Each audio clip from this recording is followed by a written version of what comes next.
একবার সুবহানাল্লাহ। তিরমিজি শরীফের বর্ণনা।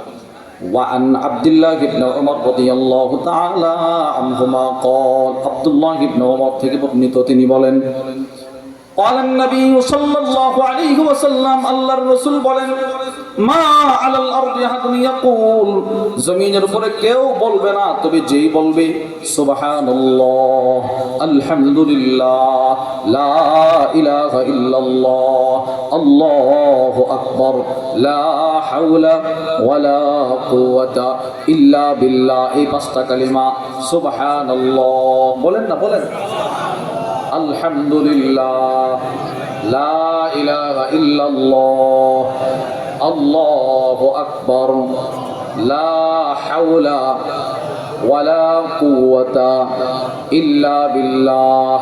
আল্লাহর রাসূল বলেন এই কালিমাগুলো কেউ যদি দিল থেকে আল্লাহর ভালোবাসা, আল্লাহর রহমতের আশা, আল্লাহর আযাবের ভয়, অর্থাৎ এই তিনটা জিনিসকে সামনে নিয়ে চিন্তা করে এই কালিমাগুলো কেউ যদি একবার পড়ে তার গুনাহ যদি সমুদ্রের ফেনা পরিমাণও হয় আল্লাহ মাফ করে দিবেন।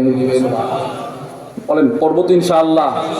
নবীজি বলে আমার যে উম্মত প্রত্যেক ফরজ নামাজের পরে 10 বার পড়বে সুবহানাল্লাহ, 10 বার পড়বে আলহামদুলিল্লাহ, 10 বার পড়বে আল্লাহু আকবার, তার দুইটা পুরস্কার। সারা দিনে হবে 150 বার, মিজানের পাল্লায় উঠবে 1500 বার। এটা 1 নাম্বার। 2 নাম্বার পুরস্কার এশারের পরে পড়েছেন তো ফজরের আগে মারা গেলে জান্নাত। আচ্ছা আপনি বলেন তো এই আজকের রাতটা 2025 28 সেপ্টেম্বর, এই আজকের রাতটা কি পৃথিবীর কোনো মানুষের জন্য শেষ রাত হবে না? কি পরিমাণ মানুষের জন্য শেষ রাত হবে বলেন তো? একটা কিতাব আছে, ওই কিতাবের মধ্যে আছে ইদা জান্না লাইলুন হাল তাইশু ইলাল ফাজার। পৃথিবীর মানুষ রাত তো অনেকেই দেখে, সূর্যটা ডুবছে এটা অনেকে দেখছে, কিন্তু সূর্য ওঠাটা অনেকে দেখতে পারে না। এই গত কয়েকদিন 2 দিন আগে আমার মাদ্রাসার এলাকায় সুস্থ মানুষ, একদম সুস্থ, প্রবাস থেকে আসছে, সুঠাম দেহের অধিকারী, রাত্রে ঘুমাইছে। ঘুমানোর পূর্বে গত বৃহস্পতিবারে একটা মাহফিল ছিল ওই এলাকায়, ওই মাহফিলের আগের বছর 5000 টাকাও লিখাইছে। তো ওই টাকাটা এই বুধবারে রাত্রে এশারের নামাজের পরে ওইটা দিয়ে আসছে। রাত্রে ঘুমাইছে, ফজরের পূর্ব মুহূর্তে বুকে ব্যথা উঠছে, মারা গেছে। 24 ঘন্টার ব্যবধানে জমিনের উপরের মানুষটা জমিনের নিচে চলে যায়। আজীব না এটা? আজীব না? বলেন আশ্চর্য না? একসাথে শাস্ত্রলে চা পান করছে, সকালে এলাম, জোহরে জানাজা, আসরে জোহরের পরে দাফন, 24 ঘন্টা অতিবাহিত হয় না, উপরের মানুষটা মাটির নিচে চলে গেল। যে একবার চলে গেল সে তো আর কখনো ফিরে আসবে না। কখন থেকে এই তাসবিহগুলো পড়বো? কখন? আজ না হই কাল, আজ না হই কাল, আজ না হই কাল। ওই কিতাবের মধ্যে আছে কাম্মিন ফাতা ইউসবিহ ওয়া ইউমসি লাহিয়া। পৃথিবীর কত যুবক, কত যুবতী, কত পুরুষ, কত মহিলা, কত ছেলে, কত মেয়ে রাত দিন কাটাইতেছে উদাসীন।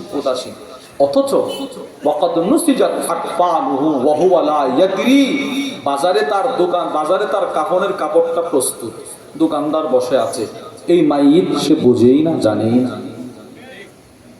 আছে না এরকম? কার কাপড়ের কাপড়টা বাজারে চলে আসছে আমরা কেউ জানি। ওই লোকও কিন্তু দোকানটা খুলে বসে থাকে। এলাকায় কেউ মারা গেলে সে কিন্তু মনে মনে আকাঙ্ক্ষা করে আমার দোকান থেকে নিলে তো কিছুটা লাভ হইল।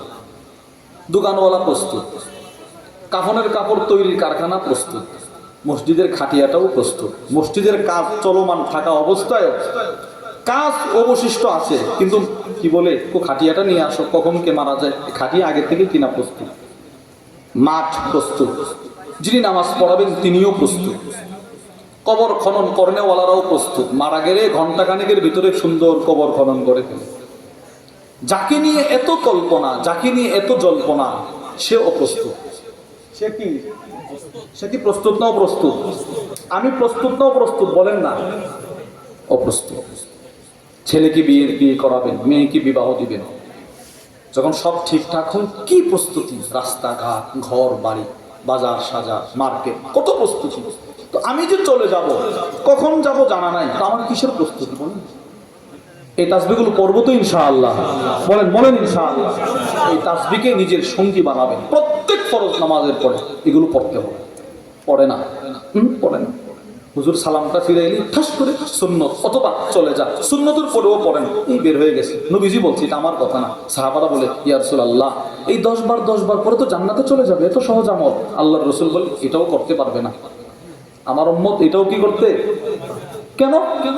সে সালামটা ফিরাবে, শয়তান তাকে, মুসলিম শরীফের বর্ণনা, শয়তান এসে বলবে, কাস্টমার চলে আসছে, চলে যাও, খেতে চলে যাও, ওখানে চলে যাও, বাজারে চলে যাও, খেলাটা জমে উঠছে, যাও চলে যাও। এই শয়তান তাকে এতটাই কুমন্ত্রণা দিবে যে সে একটা মিনিটের জন্য তাসবিহগুলো পড়ার সুযোগ তার হবে না। আল্লাহ আমাদেরকে হেফাজত করেন, বলেন আমিন। বলেন না ভাই, বলেন আমিন। আমিন করবো তো ইনশাআল্লাহ। প্রত্যেক ফরজ নামাজের পরে 10 বার কি বলেন? প্রথম 10 বার কি? এরপরের 10 বার, এরপরের 10 বার। এবার পুরস্কার কি? 5 নামাজে উচ্চারণ হবে কত? মিজানের পাল্লায় কত? সুবহানাল্লাহ বলেন। আচ্ছা, এবার দ্বিতীয় পুরস্কার, মৃত্যুর সাথে সাথে সোজা জান্নাত।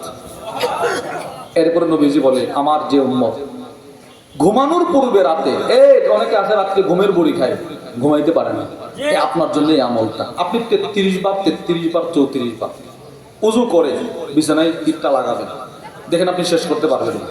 এটা শেষ করা যায় না, এর আগেই ঘুম চলে আসে। সুবহানাল্লাহ বলেন। নবীজি বলেন, মা, এই 33 বার তুমি পড়বা, তোমার মুখে উচ্চারণ হবে 100 বার, মিজানের পাল্লায় উঠবে 1000 বার, আর রাতে মারা গেলে সোজা জান্নাত। এবার আসেন,